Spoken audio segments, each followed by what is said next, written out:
वक्रतुंड महाकाय सूर्यकोटि समप्रभा निर्विघ्नं कुरु मे देव सर्वकार्येषु सर्वदा।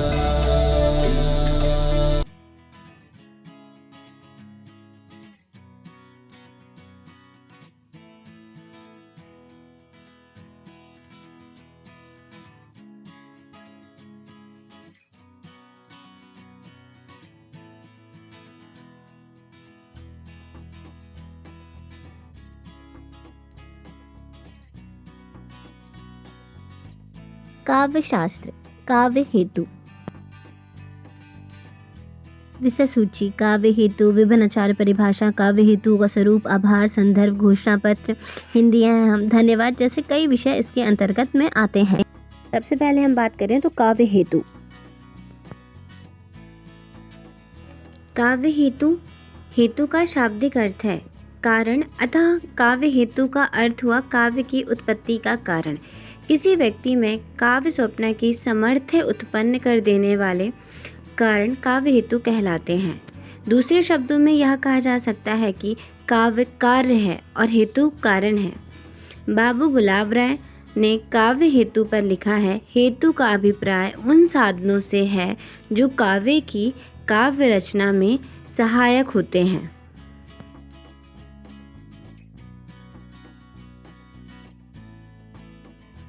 काव्य के नियमित कारण को काव्य हेतु कहा जाता है। काव्य रचना कर सकने की समर्थ हर व्यक्ति में नहीं होती। जो व्यक्ति अपने अनुभूतियों को सुंदर, विलक्षण, व्यंग्यात्मक रूप से अभिव्यक्त कर लेते हैं वे कवि ही, क्योंकि उनकी अभिव्यक्ति साधारण जन से भिन्न होती है। भारतीय काव्यशास्त्र में काव्य हेतु का पर्याप्त विचार किया गया है और 3 काव्य हेतु माने गए हैं। प्रतिभा, विपत्ति, अभ्यास। इनमें से मुख्य काव्य हेतु है जिसे काव्यत्व का बीज माना जाता है। प्रतिभा के अभाव में कोई व्यक्ति काव्य रचना नहीं कर सकता है। विभिन्न आचार्यों की परिभाषा। आचार्य भामा का मत। आचार्य भामा ने अपने ग्रंथ काव्य अलंकार में स्वीकार किया है कि गुरु के उपदेश जड़ बुद्धि भी शास्त्र अध्ययन करने में समर्थ हो सकता है, किंतु काव्य तो किसी प्रभावशाली द्वारा ही रचा जा सकता है। आचार्य दंडी का मत। आचार्य दंडी ने अपने ग्रंथ काव्य आदर्श में प्रतिभा, आनंद, अभियोग और लोक व्यवहार एवं शास्त्र ज्ञान को काव्य हेतुओं के रूप में मान्यता दी है।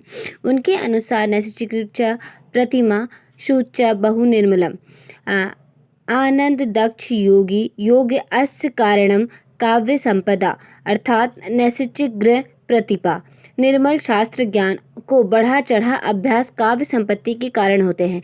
आचार्य वामन का मत। आचार्य वामन ने अपने ग्रंथ काव्य अलंकार सूत्रवृत्ति में प्रतिभा को जन्मजात गुण मानते हैं काव्य हेतु स्वीकार किया है। इसे प्रमुख कवित्व, वीण, प्रतिगान, कवित्वम, बीजम व लोक व्यवहार, शास्त्रज्ञान, शब्दकोश आदि की जानकारी को भी काव्य हेतुओं में स्थान देते हैं।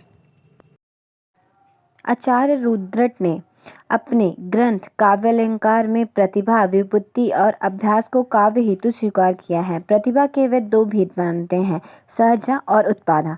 सहजा प्रतिमा कवि में जन्मजात होती है और यही काव्य निर्माण का मूल हेतु है, जबकि उपदा प्रतिभा लोकशास्त्र एवं अभ्यास में विवित्र होती है। आचार्य मामट का मत। आचार्य मामट ने अपने ग्रंथ काव्य प्रकाश में काव्य हेतुओं पर विचार करते हुए लिखा है, शक्ति निपुणता लोक शास्त्रम काव्य उत्प्रेरणता काव्य शिक्षज्ञास इति हेतुस्त भवे, अर्थात काव्य के 3 हेतु हैं, शक्ति, लोकशास्त्र का अवेक्षण तथा अभ्यास। वे एक अन्य स्थान पर यह भी कहते हैं कि काव्यत्व बीजरम, अर्थात शक्ति काव्य का बीज संस्कार है जिसके अभाव में काव्य रचना संभव ही नहीं। केशव मिश्र। प्रतिभा कारण तस्य विपत्ति विभूषणम, अर्थात प्रतिभा काव्य का कारण है तथा विपत्ति भी उसे विभूषित करते हैं। हेमचंद। इन्होंने अपने ग्रंथ शब्दानुशासन में लिखा है, प्रतिमास्य हेतु प्रत्यय नवोदनम शैलिनी प्रजा अर्थात प्रतिमा काव्य का हेतु है तथा नवनोन्मेषम शालिनी प्रज्ञा को प्रतिप्रय कहते हैं। राजशेखर प्रतिमा विभूति मिश्र संवेते श्रेयोश इति अर्थात प्रतिभा और विभूति दोनों संवेद रूप में काव्य के श्रमकर हेतु हैं। वे प्रतिभा के दो भेद स्वीकारते हैं, कारचित्री भागित्री। कार्यत्री प्रतिभा जन्मजात होती है तथा इसके संबंध कवि से हैं। भागित्री प्रतिभा का संबंध सहृदय पाठक या आलोचक से है। पंडित राज जगन्नाथ इन्होंने अपने ग्रंथ रस गंगाधर में प्रतिमा को ही प्रमुख काव्य स्वीकार किया है। तस्य च कारण कविता केवल प्रतिभा युक्त विवेचन के आधार पर यह निष्कर्ष निकाला जा सकता है कि काव्य के तीन प्रमुख हेतु हैं, प्रतिमा विभूति अभ्यास। अब आता है काव्य हेतुओं का स्वरूप।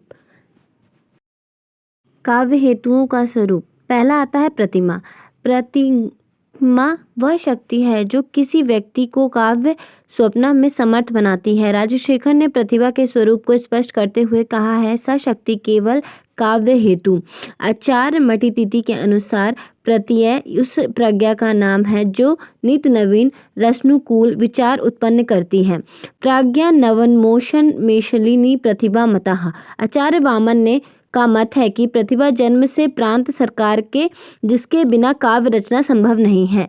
आचार्य अनुभव गुप्त ने प्रतिक्रिया की परिभाषा करते हुए लिखा है, प्रतिक्रिया अनुभूव वास्तु निर्माण क्षमा प्रज्ञा अर्थात प्रतिभा प्रज्ञा का वह रूप है जिसमें अपूर्व की सृष्टि की क्षमता होती है, कहीं इसी के बल पर काव्य सृजन के समर्थ हो है। आचार्यों ने प्रतिभा का जो स्वरूप स्पष्ट किया है उनसे हम निम्न निष्कर्ष निकाल सकते हैं। प्रतिभा काव्य का मूल हेतु है या ईश्वर प्रदत्त शक्ति है। प्रतिभा नवोन्मेषम शालिनी प्रज्ञा है। प्रतिभा के बल पर ही कवि अपूर्व शब्दों, अपूर्व भावों, अलंकारों, उचित वैचित्र्यों आदि का विधान करता है। प्रतिभा दो प्रकार की होती है, कारभित्री प्रतिभा और भावित्री प्रतिभा। दूसरा है विभूति। विभूति का शाब्दिक अर्थ है निपुणता, पंडिता तथा विद्वता। ज्ञान की उपलब्धि को भी विभूति कहा जा सकता है। यह ज्ञानो उपलब्धि शास्त्रों के अध्ययन और लोक व्यवहार के अवेक्षण से होती है। विद्वानों का मत है कि साहित्य के गण चिंतन मनन से कवि की उक्ति में सौंदर्य का समावेश हो जाता है और उसकी रचना सुव्यवस्थित हो जाती है। रुद्रट ने यह बताया है कि छंद, व्याकरण, कला, पदार्थ के उचित अनुचित का सम्यक ज्ञान ही विभूति कहा जाता है। आचार्य मम्मट ने विभूति को एक नया नाम दिया है, निपुणता। आभार।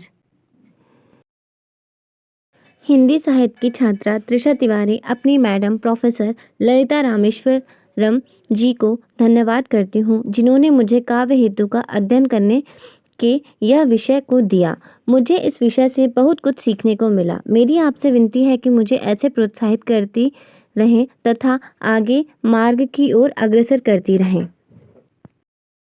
संदर्भ: यूट्यूब, क्रोम ब्राउज़र, भाषा ज्ञान, भाषा शास्त्र मंडिकम, ringtone, Chrome, InShot, KineMaster, beat के लिए गाना, गूगल, विकिपीडिया जैसे कई साइट से सहायता ली है। घोषणा पत्र। मैं एमए हिंदी साहित्य की छात्रा त्रिशा तिवारी घोषणा करती हूँ कि मैंने अपनी प्रोफेसर ललिता रामेश्वरन के मार्गदर्शन से काव्य हेतु में दिए गए विषय कार्य को पूर्ण किया है। मैं मैडम के मार्गदर्शक के साथ आगे भी कार्य पूर्ण करने की निश्चय करती हूँ। हिंदी है हम। धन्यवाद।